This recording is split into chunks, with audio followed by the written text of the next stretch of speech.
राष्ट्रियता, लोकतन्त्र र सुशासनको विषयमा सरकारले कुनै सम्झौता नगर्ने प्रधानमन्त्री ओलीको प्रतिबद्धता।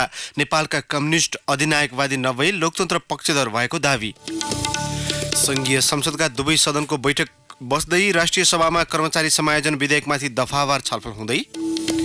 राजनीतिक सङ्कट चुलिएपछि भेनेजुएलामा मानवीय सहायता सामग्री पठाउने ब्राजिल सरकारको निर्णय। र डिपिएल क्रिकेटको पहिलो क्वालिफायरमा अत्तरिया र काठमाडौँ बीच प्रतिस्पर्धा हुँदै तिलोत्तमा गोल्ड कपको क्वार्टर फाइनलमा झापा र डल्फिन्स भिड्ने। नमस्कार, कान्तिपुर डायरीका साथमा साथी सुरज र म अनिल सुरु गरौँ मुख्य प्रसङ्गबाट। संघीय संसदका दुवै सदनको बैठक आज बस्दैछ। राष्ट्रिय सभामा आज प्रतिनिधि सभाबाट गएको कर्मचारी समायोजन विधेयक दफावार छलफल गरी पारित गर्ने कार्यसूची छ। यस्तै प्रतिनिधि सभाबाट गएको लेखा परीक्षण विधेयक र जीवनाशक विषादी व्यवस्थापन विधेयक टेबल हुने संघीय संसद सचिवालयले जनाएको छ। प्रतिनिधि सभाबाटै गएको नेपालको संविधान अनुकूल बनाउन केही ऐन नेपाल ऐनलाई संशोधन गर्ने विधेयक दफावार छलफलका लागि विधान व्यवस्थापन समितिमा पठाउने कार्यसूची छ। प्रतिनिधि सभामा भने सञ्चार तथा सूचना प्रविधि मन्त्री गोकुल बास्कोटाले सूचना प्रविधि सम्बन्धी विधेयक टेबल गर्ने कार्यसूची रहेको छ। सूचना प्रविधिको विकास, प्रवर्धन र नियमन गर्न विद्युतीय अभिलेख तथा हस्ताक्षरको मान्यता, सत्यता र विश्वसनीयतालाई नियमित गर्न सो विधेयक ल्याएको सरकारको तर्क छ। यस्तै विद्युतीय माध्यमबाट सार्वजनिक सेवा प्रवाह गर्ने, साइबर अपराध नियन्त्रण गर्ने जस्ता विषय विधेयकमा समेटिएको छ। राष्ट्रिय सभाको बैठक दिउँसो 1 र प्रतिनिधि सभाको बैठक दिउँसो 2 बजेका लागि बोलाइएको छ। प्रतिनिधि सभाको राज्य व्यवस्था तथा सुशासन समितिमा राष्ट्रिय परिचय पत्र तथा पञ्जीकरण सम्बन्धी विधेयकमाथि दफावार छलफल सुरु भएको छ। सिंहदरबारमा जारी बैठकमा सो विधेयकमाथिको छलफल सुरु भएको हो। यसैको बैठकमा गृह मन्त्रालयका पदाधिकारीले विधेयकमा भएका प्रावधानबारे समितिलाई जानकारी गराएका थिए। प्रत्येक नेपाली नागरिकको परिचय खुल्ने गरी अभिलेख राख्न र व्यक्तिका वैयक्तिक तथा जैविक विवरण तथा राष्ट्रिय परिचय पत्र नम्बर सहितको बहुउपयोगी परिचय पत्र उपलब्ध गराउने कानुन तर्जुमाका लागि यो विधेयक ल्याएको सरकारको भनाइ छ। यस्तै एकीकृत राष्ट्रिय परिचय पत्र व्यवस्थापन सूचनाको प्रणालीको विकास गरी सो प्रणालीलाई राज्यबाट उपलब्ध सेवा सुविधा र राष्ट्रिय विकास योजना एवं सुरक्षा व्यवस्थासँग आबद्ध गर्ने तथा व्यक्तिगत घटना दर्ता गर्ने विषयमा विधेयकमा समावेश गरिएको छ। यस्तै राष्ट्रिय सभाको विधान व्यवस्थापन समितिको बैठकमा ज्येष्ठ नागरिक सम्बन्धी ऐन पहिलो संशोधन विधेयकमाथि छलफल सुरु भएको छ। विशेष गरी सो विधेयकमा ज्येष्ठ नागरिकका हक अधिकारको विषय समावेश गरिएको छ। प्रतिनिधि सभाको सार्वजनिक लेखा समितिमा विभिन्न आर्थिक वर्षको बेरोजगार विषयमा छलफल सुरु भएको छ। महालेखा परीक्षकको कार्यालयले प्रकाशन गरेको विभिन्न वार्षिक प्रतिवेदनमा उल्लेखित बेरोजगार विषयमा छलफल सुरु भएको हो। यस्तै आजको बैठकमा छलफलका लागि सार्वजनिक संस्थानका पदाधिकारीलाई बोलाइएको छ। पछिल्ला आर्थिक वर्षहरूमा बेरोजगार बढ्दै गएपछि प्रतिनिधि सभाको अर्थ समितिले पनि यसअघि सो विषयमा सरकारवालासँग छलफल गरेको थियो। कोटेश्वर कलङ्की सडकको सबैभन्दा बाहिरी लेन सर्भिस ट्र्याक निर्माण आधा काम सकिएको छ। 10.4 किलोमिटर लामो सो सडकको बाहिरी लेनको भौतिक प्रगति झण्डै 10% रहेको काठमाडौँ चक्रपथ सुधार आयोजनाले जनाएको छ। कलङ्की कोटेश्वर सडक चिनिया सरकारको आर्थिक सहयोगमा निर्माण भई गत महिना चिनिया दूतावासले नेपाल सरकारलाई हस्तान्तरण गरेको हो। सडकमा 8 लेन चिनिया निर्माण कम्पनीले तथा 2 लेन नेपाल सरकारले निर्माण गर्ने सम्झौता भएको इन्जिनियर निरञ्जन शर्मा अर्यालले बताउनुभयो। नेपाल सरकारले वार्षिक छुट्याएको बजेटबाट काम गर्नुपर्ने हुँदा केही भागमा निर्माणको काम सकिएको तथा केहीमा तीव्र गतिमा अघि बढिरहेको शर्माको भनाइ छ। अघिल्लो वर्षसम्म सडकको 8 लेनमा निर्माण जारी रहँदा यी 2 लेनमा भने सडक छेउमा रहेको संरचना हटाउन नसक्दा काममा ढिलाइ भएको हो। उहाँका अनुसार सडकमा मुख्य 4 लेन, सहायक 4 लेन र सर्भिस ट्र्याक 2 लेन रहेका छन्। प्रधानमन्त्री केपी शर्मा ओलीले वर्तमान सरकार अधिनायकवादी नभई अधिकतम लोकतन्त्रवादी भएको बताउनु भएको छ। वर्तमान सरकार अधिनायकवादतर्फ उन्मुख भएको आरोप लागिरहेका बेला सुदूरपश्चिम प्रदेश सभालाई आज सम्बोधन गर्दै प्रधानमन्त्री ओलीले नेपालका कम्युनिस्ट उदारवादी रहेको दावी गर्नुभएको हो। सम्बोधनका क्रममा प्रधानमन्त्री ओलीले विभिन्न 5 वटा विषयमा सरकारले कुनै सम्झौता नगर्ने प्रतिबद्धता व्यक्त गर्नुभयो। राष्ट्रियता, लोकतन्त्र, सामाजिक न्याय र मान्यता, स्थायित्व र स्थिरता तथा सुशासन र विकासका विषयमा सरकारले कसैसँग कुनै समझदारी नगर्ने उहाँको भनाइ छ। प्रधानमन्त्री निर्वाचित भएपछि पहिलो पटक सुदूरपश्चिमको भ्रमणमा पुगेका ओलीले प्रदेशमा कायम स्रोत साधनको प्रयोग गरी विकास निर्माणको जग बसाउन जनप्रतिनिधिहरूलाई निर्देशन दिनुभयो।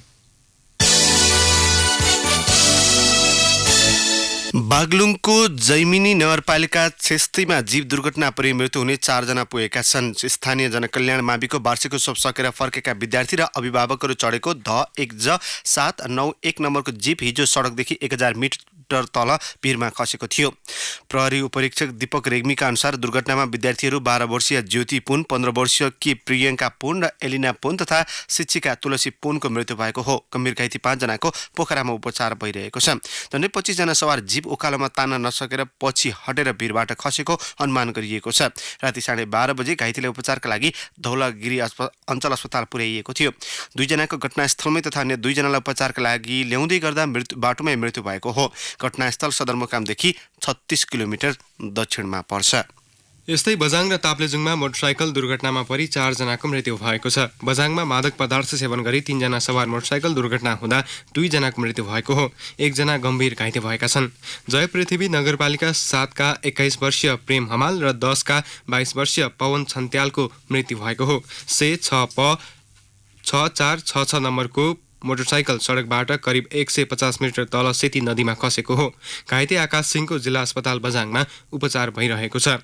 ताप्लेजुङ सदरमुकाम फुङलिङको हेलिप्याडमा मोटरसाइकल दुर्घटनामा परि 2 जनाको मृत्यु भएको छ। पछाडि सवार 22 वर्षीय सृजना गुरुङ र गम्भीर घाइते भएका चालक पथिभरा याङवरक गाउँपालिका 1 न्याङखोल्याङका 26 वर्षीय अमीर बरदेवाको मृत्यु भएको प्रहरी नायब उपरीक्षक सञ्जय सिंह थापाले जानकारी दिनुभयो। कान्तिपुर डायरीमा अब ब्रेकको पालो। कान्तिपुर डायरीमा अब अन्तर्राष्ट्रिय प्रसङ्ग। राजनीतिक सङ्कटका बीच उत्पन्न अप्ठ्यारोलाई ध्यानमा राखी ब्राजिलले भेनेजुएलाका लागि मानवीय सहायता घोषणा गरेको छ। भेनेजुएलाका राष्ट्रपति निकोलस मडुरोको अवरोधका बावजुद ब्राजिलले सहयोग सामग्री सीमा क्षेत्रमा पुर्याउने उल्लेख गरेको छ। भेनेजुएलाका विपक्षी नेता हुआ ग्वाइडोले सामग्री मुलुक भित्राउने प्रतिबद्धता जनाएको ब्राजिलको राष्ट्रपति कार्यालयले उल्लेख गरेको छ। सहायता सामग्रीको भेनेजुएलालाई आवश्यक रहेको अवस्थामा मानवीय सहायता गरेको ब्राजिलले जनाएको छ। मानवीय सङ्कटका कारण सहायता सामग्रीको आवश्यकता रहेको भन्दै नेता ग्वाइडोले अन्तर्राष्ट्रिय समुदायसँग सहयोगको अपिल गर्नुभएको छ। मडुरोको समर्थनमा रहेका भेनेजुएलाको सेनाले सहायता सामग्री मुलुक प्रवेश गर्न नदिए पनि विपक्षी नेता ग्वाइडोको स्वयंसेवकको मद्दतमा सामग्री भित्राउने प्रतिबद्धता जनाउनु भएको छ। अमेरिकाले पठाएको सहयोग सामग्री समेत भेनेजुएलाको कोलम्बिया सीमा क्षेत्रमा लड्को लागेको छ।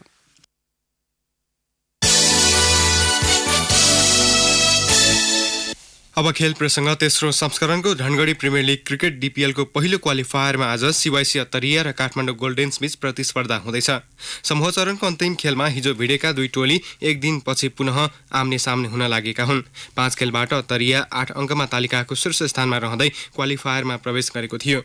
समान खेलबाट 7 अङ्क जोडेको काठमाडौँ दोस्रो स्थानमा रहँदै क्वालिफायर खेल्न लागेको हो। 2 टोली बीच प्रतिस्पर्धा धनगढी स्थित प्रस्तावित फाप्ला अन्तर्राष्ट्रिय क्रिकेट मैदानमा दिउँसो 12:30 बजे सुरु हुनेछ। समूह चरणको अन्तिम खेलमा हिजो अत्तरियासँग भोगेको हारको बदला लिँदै फाइनल प्रवेश गर्ने काठमाडौँको लक्ष्य रहेको छ। अत्तरिया भने जितको श्रृङ्खला जारी राख्दै उपाधि नजिक पुग्ने लक्ष्यमा रहेको छ। आज विजयी हुने टोली फाइनलमा प्रवेश गर्नेछ। पराजित टोलीले दोस्रो क्वालिफायरमा रूपन्देही च्यालेन्जर्स र महेन्द्रनगर युनाइटेड बीचको विजेतासँग प्रतिस्पर्धा गर्नेछ। डिपिएलको विजेताले 30 लाख रुपैयाँ हात पार्नेछन्।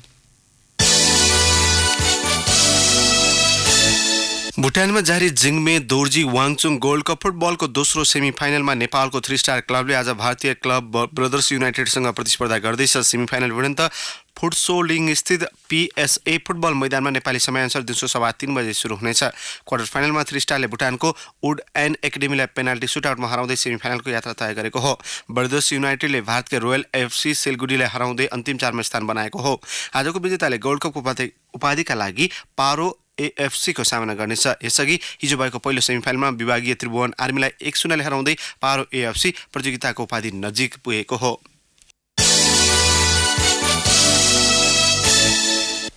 रूपन्देहीको बुटवलमा जारी 21औं संस्करणको तिलोत्तमा गोल्ड कपको तेस्रो क्वार्टर फाइनलमा आज झापा 11 र क्यामरोनी डल्फिन्स फुटबल क्लब बीच प्रतिस्पर्धा हुँदैछ। बुटवल स्थित एन्फा टेक्निकल सेन्टरको मैदानमा दिउँसो 3 बजे क्वार्टर फाइनल भिडन्त सुरु हुनेछ। प्री क्वार्टर फाइनलमा झापाले विभागीय APF ले पराजित गर्दै अन्तिम 8मा स्थान बनाएको हो। डल्फिन्स भने बाई पाएर क्वार्टर फाइनलबाट यात्रा सुरु गर्न लागेको हो।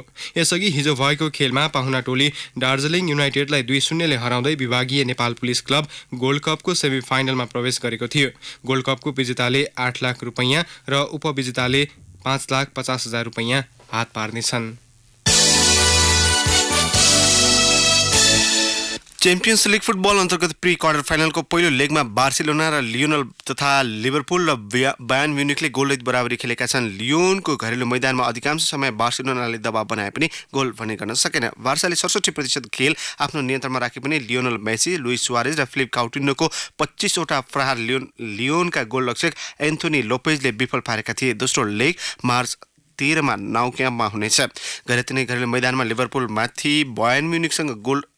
पनि बायर्न म्युनिखसँग गोलरहित बराबरीमा रोकियो। प्रतिस्पर्धात्मक खेलमा लिभरपुलले गोल गर्ने सीमित अवसर सदुपयोग गर्न भने सकेन भने बायर्नले रक्षात्मक खेल खेलेको थियो। दोस्रो लेग मार्च 13 मा बायर्नको घरेलु मैदान एलिनाज एरिनामा हुनेछ। प्री क्वार्टर फाइनल अन्तर्गत पहिलो लेगमा आज राति एथलेटिको माड्रिड र युभेन्टस तथा म्यान्चेस्टर सिटी र साल्के बीच प्रतिस्पर्धा हुनेछ।